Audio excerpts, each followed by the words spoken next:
No último século, ao mergulharmos no infinitamente pequeno, descobrimos um tipo de realidade tão insana quanto uma galinha insone sob efeito de LSD. E os pensamentos dos físicos que primeiro estudaram essa parte do universo poderiam ser resumidos em 4 palavras. Que diabos é isso?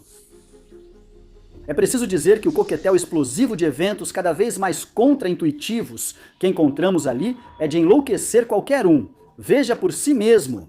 No mundo infinitamente pequeno, as coisas podem estar em vários lugares ao mesmo tempo. Observar um experimento pode mudar o resultado.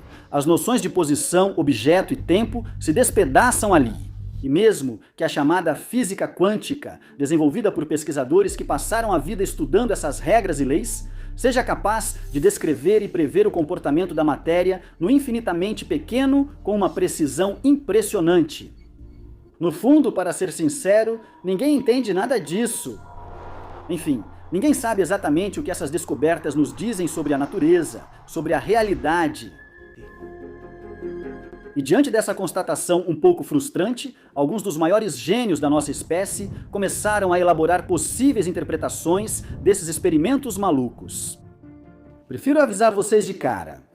Essa jornada que vai levar vocês a escalar edifícios não é isenta de riscos. Para o seu cérebro, muito do que vem a seguir pode até parecer difícil de aceitar.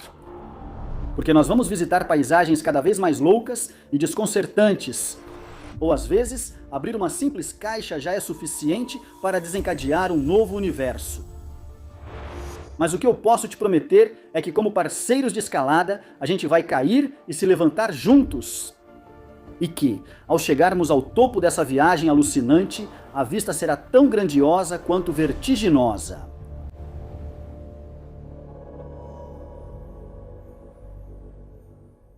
E dito isso, vamos voltar ao nosso assunto, que vamos começar a escalar devagar, garantindo que colocamos algumas bases sólidas graças à fabulosa experiência da fenda dupla, que sozinha resume toda a estranheza do infinitamente pequeno. Se você já conhece, é uma oportunidade de refrescar a memória e aquecer os neurônios. No papel, essa experiência não poderia ser mais simples. Você tem uma fonte que pode enviar luz ou partículas quânticas, como elétrons, em direção a uma placa com 2 fendas verticais. E atrás dessa placa colocamos uma tela. Uma parede que permite registrar a posição dos impactos, o local exato onde as partículas vão colidir. Se sua fonte for um laser, então a onda de luz passa pelas 2 fendas ao mesmo tempo. E uma vez que ela passa, ela se divide em 2 ondas secundárias que começam a interferir entre si, como fazem as ondas que se encontram na superfície de um lago, e cujos picos e vales se reforçam ou se anulam dependendo de como elas se cruzam. Assim, aparece um padrão estranho na tela. Uma espécie de código de barras psicodélico feito de alternância de faixas claras e escuras. Até aqui, nada muito perturbador, esses padrões apenas revelam a natureza ondulatória da luz. Aproveite bem este momento, talvez seja o único que vai lhe parecer lógico e coerente por um bom tempo. Porque agora, se fizermos a mesma experiência, mas em vez de enviar feixes de luz com um laser, lançarmos partículas como elétrons. Então o mundo vai mergulhar no estranho. Já podemos antecipar o que esperamos encontrar. Concordamos que, se atirarmos nesse muro com 2 fendas usando uma metralhadora que dispara pequenas bolinhas, deveríamos observar do outro lado pontos de impacto distribuídos meio aleatoriamente, dependendo dos ângulos dos disparos. Só que não é nada disso que observamos nas escalas do infinitamente pequeno. Porque à medida que mais e mais elétrons vão um após o outro se chocando contra o muro, as coisas começam a ficar extremamente estranhas.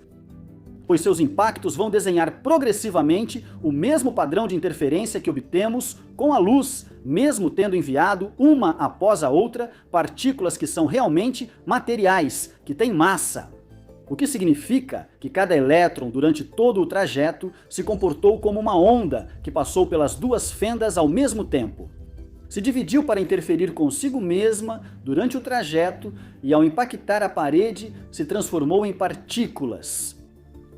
Vou repetir para vocês, mas também muito para mim. Os elétrons foram enviados um por um, e mesmo assim, cada um deles se comportou como uma onda e passou pelas duas fendas ao mesmo tempo, antes de interferir consigo mesmo e acabar colidindo com a parede na forma de partículas em um ponto bem específico. E é aí que a estranheza vai aumentar ainda mais. É que, se tentarmos descobrir por qual caminho cada elétron passa e instalarmos um pequeno detector nas fendas para saber por qual delas ele passa, então, como por mágica, vemos claramente os elétrons passando por uma ou outra das fendas, e no nível da tela final, o padrão de interferência desaparece, como se o simples fato de tentar descobrir por onde os elétrons passam os obrigasse a adotar um comportamento de partículas. Como se o simples ato de observar o mundo o obrigasse a tomar uma decisão. E isso é uma verdadeira bomba. No infinitamente pequeno, o simples ato de observar modifica o resultado final da experiência. Fazer uma pergunta é mudar a resposta. Mesmo já sabendo o resultado desse experimento, sempre que volto a ele, meu bom senso entra em colapso.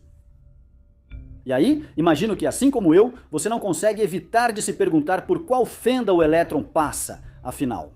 Bem, a resposta para essa pergunta é: essa não é a pergunta certa. O elétron não passa nem por uma fenda, nem pela outra e nem pelas duas ao mesmo tempo. Ele explora ao mesmo tempo todas as trajetórias possíveis. E o caminho seguido no final depende do que escolhemos observar. Em outras palavras, na escala do infinitamente pequeno, enquanto não olhamos, o universo explora todas as opções possíveis. Ao observá-lo, ele parece escolher. Não é só que descobrimos algo. Nós criamos o que existe ao intervir. Fique tranquilo, é normal sentir dor de cabeça e seu cérebro gritar para rejeitar o resultado dessa experiência. O contrário seria preocupante. A maioria dos físicos acha mais fácil enfrentar um polvo em um concurso de sapateado do que compreender os significados profundos desses fenômenos. Pois isso toca no cerne das bizarrices que reinam absolutas no reino do infinitamente pequeno.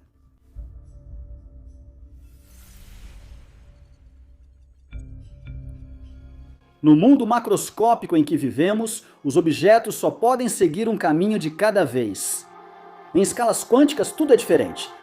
Uma partícula, algo que costumamos imaginar como tendo uma consistência material e uma posição bem definida, pode seguir vários caminhos ao mesmo tempo, comportando-se como uma onda e como uma partícula. Concordo, ainda é difícil aceitar. No entanto, essa experiência foi repetida milhares de vezes, com fótons, elétrons, átomos e até mesmo em condições muito bem controladas, com moléculas que incluem centenas de átomos. E toda vez, o mesmo fenômeno acontece. E ao fazer isso, os físicos foram obrigados a admitir que existe um mundo feito de objetos impossíveis de serem rastreados, e que só podem ser descritos como ondas de probabilidade de presença. Um mundo de objetos que não existem antes do nosso olhar, mas que se constroem junto com ele. A física quântica é como um truque de mágica em que o chapéu escolhe o que você verá ao olhar dentro dele. Vou resumir os principais choques dessa experiência. O elétron e outras partículas não agem como pequenas bolinhas com posição e velocidade definidas, mas sim como funções de onda, nuvens de probabilidades, bolhas de neblina e de possibilidades, dentro das quais a matéria está em uma superposição de estados, aqui e ali, ao mesmo tempo. Quando tentamos olhar para ela, medi-la, a função de onda colapsa e o elétron passa de nuvens difusas de probabilidades para um ponto extremamente bem localizado. Em outras palavras, tentar encontrar a matéria é como entrar em um jogo de esconde-esconde com um jogador que não existe até que você o encontre. Sinto que está chovendo um pouco dentro das suas cabeças. Não desistam, fiquem, isso é fascinante. Se eu fizer isso direito, certas ideias serão aceitas, vão se fixar na sua mente e permanecer lá por um tempo. Na verdade, tudo acontece como se, em escalas muito pequenas, a realidade fosse uma espécie de rascunho perpétuo, até que a interação com outros elementos do real a obrigue a publicar um parágrafo, a escolher uma versão da história. O próximo desafio na nossa ascensão é o emaranhamento quântico. Uma propriedade da matéria que fez muitos físicos engolirem seus chapéus com a própria cabeça dentro. Se você pegar duas partículas, como elétrons, e fizer com que elas interajam, pode emaranhá-las, ou seja, fazer com que elas firmem uma espécie de pacto quântico que as obriga a compartilhar um estado comum. E o que é muito perturbador é que se essas duas partículas emaranhadas forem enviadas em direções opostas, mesmo que estejam a milhares de quilômetros uma da outra, elas mantêm uma correlação instantânea. Se você mede uma, a outra sabe disso e se comporta de acordo imediatamente. Não alguns instantes depois, não o tempo que uma informação hipotética teria para conectá-las, mas instantaneamente. Einstein, que contribuiu indiretamente para essa descoberta, não gostava nem um pouco dessa história de ação instantânea à distância, porque ela parece violar aquela regra de ferro que diz que, em nosso universo, nada pode se mover mais rápido do que a luz no vácuo. Mas esse estranho fenômeno de emaranhamento quântico não contradiz a relatividade, pois nenhuma mensagem é transmitida. O que se observa é que duas partículas quânticas podem formar um único sistema, um só e mesmo objeto, mesmo que estejam separadas por distâncias imensas. Vou me sentar um pouco. A quântica é quando o futuro, o passado e a intenção se cruzam numa sala de espera que ainda não existe. Talvez ainda mais perturbador, conseguimos desenvolver uma variante do experimento da dupla fenda, que parece ser tanto uma máquina do tempo quanto uma máquina de confundir cérebros. Nesse experimento chamado de escolha retardada, o princípio consiste em ligar o detector que tenta ver por qual fenda o elétron passa depois que a onda já passou pelas duas fendas. E o que é realmente insano é que o fato de escolher observar ou não o local por onde a onda já passou vai mudar o seu comportamento retroativamente. A onda já passou pelas duas fendas quando tentamos descobrir por qual delas ela passou. E então ela reescreve o seu próprio comportamento passado, dependendo do que decidimos saber no seu presente. Em outras palavras, em escalas infinitamente pequenas, o que você faz agora pode influenciar o que aconteceu antes. O passado não está fixo na realidade. Às vezes parece esperar que escolhamos observar para então se decidir. E concordamos, é tão fácil de imaginar quanto uma ginástica mental onde uma figura obrigatória exigiria aterrissar com os pés juntos, à l'intérieur da própria caixa craniana. É realmente tão louco e contraintuitivo quanto parece. No nosso mundo macroscópico, o passado determina o presente. E sua decisão de almoçar hoje não muda o que você comeu ontem. Mas no mundo quântico, tudo acontece como se um suco de fruta pudesse não ter gosto até que você o beba. E uma vez que você molha os lábios, ele pode mudar de fruta. Essa experiência mostra que, no nível infinitamente pequeno, o tempo não é uma linha reta com direção preferencial. E o futuro não é uma consequência do passado, pois as causas nem sempre precedem os efeitos. Há até uma versão demoníaca dessa experiência que vai além, mostrando que, se não medirmos diretamente por qual fenda a partícula passou, mas fizermos com que ela deixe uma marca de sua passagem, uma espécie de rastro armazenado em um sistema secundário, então o comportamento dos elétrons no trajeto e os padrões que vamos ver aparecer na parede vão depender do que fazemos, da informação armazenada que ainda não escolhemos olhar. Se essa informação sobre o caminho percorrido permanecer acessível, não há nenhuma interferência. E se decidirmos apagar a informação depois da passagem dos elétrons, o padrão de interferência reaparece. Parece que o universo está nos dizendo: enquanto você não olhar o relatório da investigação, o crime ainda não aconteceu. O comportamento quântico se adapta depois, dependendo do que escolhemos não saber. Vou me sentar de novo. Como o resultado desse experimento é mais difícil de engolir do que um tijolo, vou deixar você tomar um segundo para digerir. Mais um segundo, se quiser.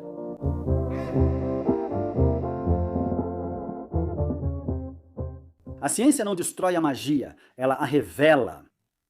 É preciso insistir em algo que muitas vezes temos dificuldade de aceitar. A física quântica, ciência que descreve o comportamento no domínio do infinitamente pequeno, não afirma que nosso conhecimento é incompleto ou aproximado. Ela não nos diz que esse mundo é louco, mas que ele é intrinsecamente indefinido. Mesmo com a sabedoria de Einstein e de Yoda combinada ao poder de todos os computadores do mundo, você não conseguiria prever exatamente onde está um elétron antes de tê-lo observado. Isso não é uma falha de conhecimento ou do sistema, é o próprio sistema que nos diz: aqui está uma regra que me rege. Eu sou uma mistura de acaso e de aparente loucura. No meu nível, o comportamento das partículas é fundamentalmente incerto. Comigo, todas as opções possíveis estão na mesa, até que sua medição faça as probabilidades caírem, obrigando a função de onda a colapsar, congelando a incerteza em uma posição. A física quântica é como uma caixa de chocolates. Nunca sabemos ao certo o que vamos encontrar. Se você é apegado à lógica, acho que já está começando a se incomodar. De um lado, temos a mecânica quântica, cujas equações, que descrevem com uma precisão quase insolente o comportamento estranho da matéria em escalas muito pequenas, nos permitiram desenvolver lasers, ressonâncias magnéticas, transistores e computadores. E do outro lado dessa ciência extremamente eficiente, que é certamente um dos modelos mais precisos já criados pela inteligência humana, há um certo gosto de algo inacabado. Um detalhe minúsculo, um probleminha daqueles que tiram o sono. O elefante bombado em uma caixa de fósforos de porcelana é que a física quântica não nos diz absolutamente nada sobre as razões profundas pelas quais a realidade se comporta de maneira tão desconcertante. Sabemos fazer as partículas dançarem conforme as incertezas que controlamos. Mas a gente não entende por que elas obedecem a essas regras estranhas. Elas durante o colapso? Por que as partículas escolhem uma trajetória em vez de outra? E elas realmente escolhem alguma coisa? Como é a realidade quando não tentamos observá-la? As partículas são alguma coisa antes de serem medidas e o observador realmente muda a realidade? Ou ele apenas a revela? A mecânica quântica permanece em silêncio diante de todas essas perguntas. Ela é uma bússola extremamente eficaz para nos orientar no mapa dos caminhos possíveis, mas não nos diz nada sobre os relevos que atravessamos. É uma ciência que prevê sem saber o que está vendo. Ela só nos fala da parte da realidade que está disposta a se mostrar em um determinado momento e que depende da pergunta que vamos fazer. Admita que isso é filosoficamente explosivo. É um pouco como se você pilotasse uma nave super sofisticada com um motor precisamente ajustado por você mesmo e que funciona perfeitamente, sem saber exatamente qual combustível ela usa. E é porque eles ficam frustrados com essa sinfonia que toca uma partitura perfeita para nós, sem serem capazes de nos dizer nada sobre os instrumentos que a interpretam. Que os físicos, que são, como você e eu, pessoas que gostam de saber do que a realidade é feita, começaram a olhar seriamente debaixo do capô da máquina. Para tentar encontrar sentido nisso, para adicionar uma narrativa a essas leis sem imagens. Ok? Estamos quase chegando ao topo. E para chegar lá, hoje existem cerca de 10 caminhos diferentes, grandes interpretações possíveis da física quântica que estão todas em concorrência. E cada um desses diferentes cenários mexe com o cérebro à sua maneira.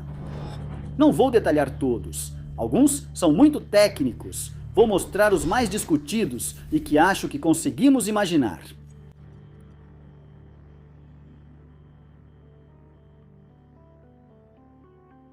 Vamos começar pela interpretação de Copenhague, que é mais ou menos aquela que evita a dor de cabeça e nos diz basicamente que na escala do infinitamente pequeno, as coisas não possuem propriedades definidas antes de serem medidas.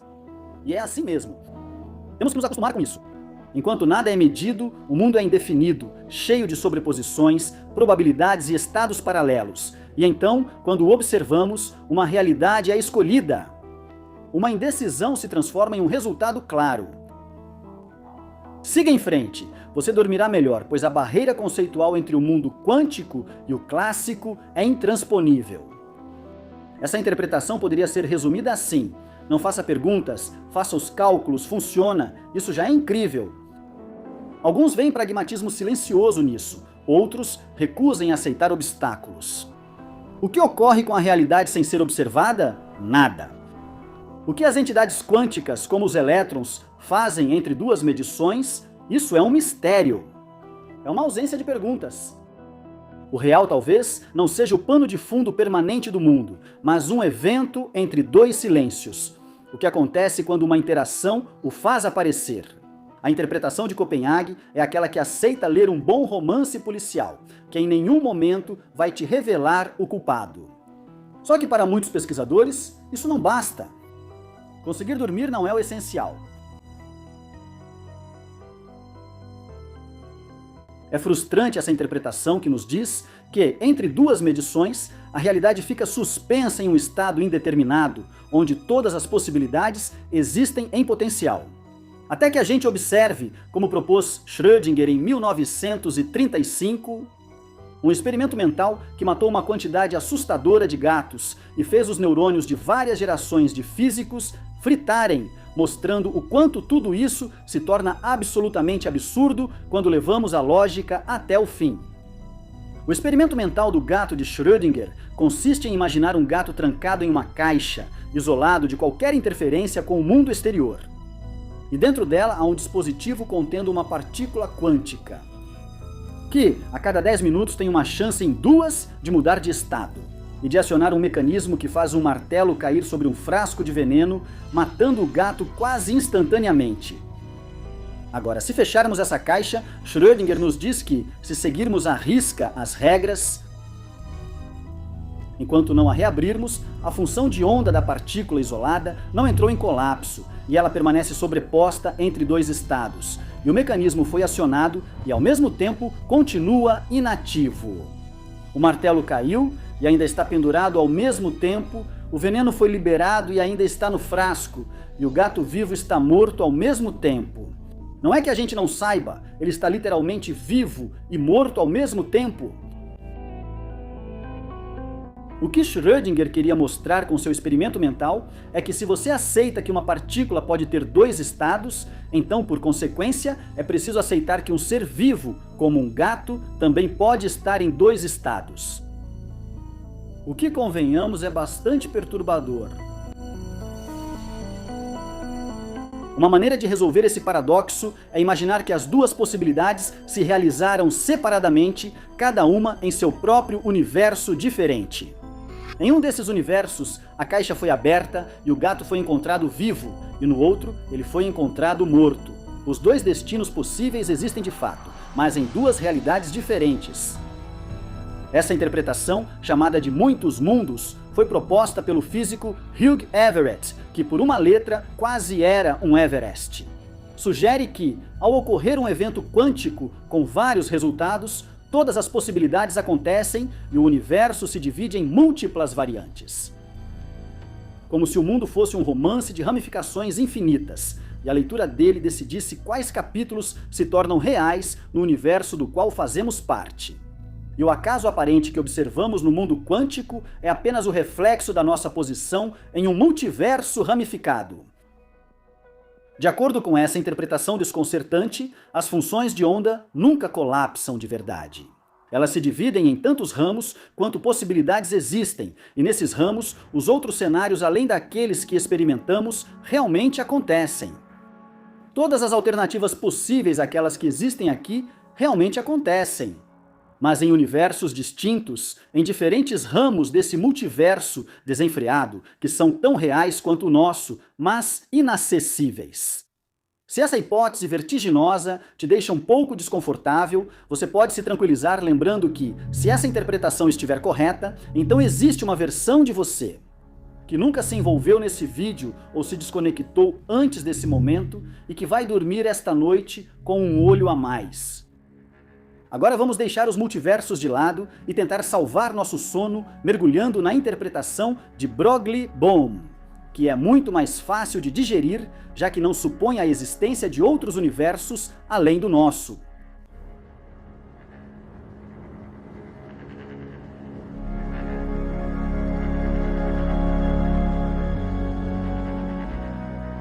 Para simplificar de forma geral, segundo essa interpretação, existiriam variáveis ocultas e atualmente inacessíveis aos nossos instrumentos de medição que decidiriam tudo o que observamos.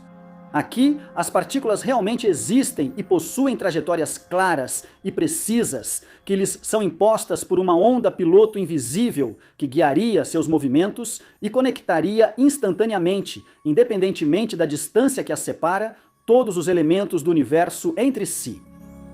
E se a trajetória das partículas nous paraît chaotique, é porque ela nos aparece como surfistas que vemos avançar sem ver as ondas que os sustentam e lhes permitem seguir em frente e que, por sua vez, têm um comportamento bem previsível. A ideia é que há um nível de realidade discreto e ainda mais profundo que, por enquanto, permanece misterioso para nós. Na interpretação de Broglie-Bohm, a superposição de estados é apenas uma falta de conhecimento e o gato está ou vivo ou morto, mas ainda não sabemos.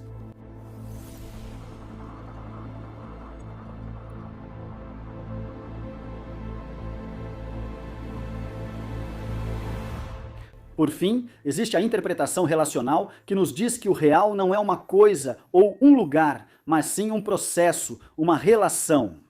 De acordo com essa interpretação, a matéria, as partículas, não podem existir de forma independente. Elas só aparecem na interação. Não existe uma realidade absoluta, apenas existências em relação às outras. É impossível saber se algum dia seremos capazes de decidir entre todas essas interpretações possíveis sobre a natureza da realidade. Mas uma coisa é certa. Vivemos em um mundo onde cada átomo ao nosso redor e que nos compõe obedece às regras de um jogo cujo enredo ninguém realmente compreende. O que não impede o espetáculo de continuar.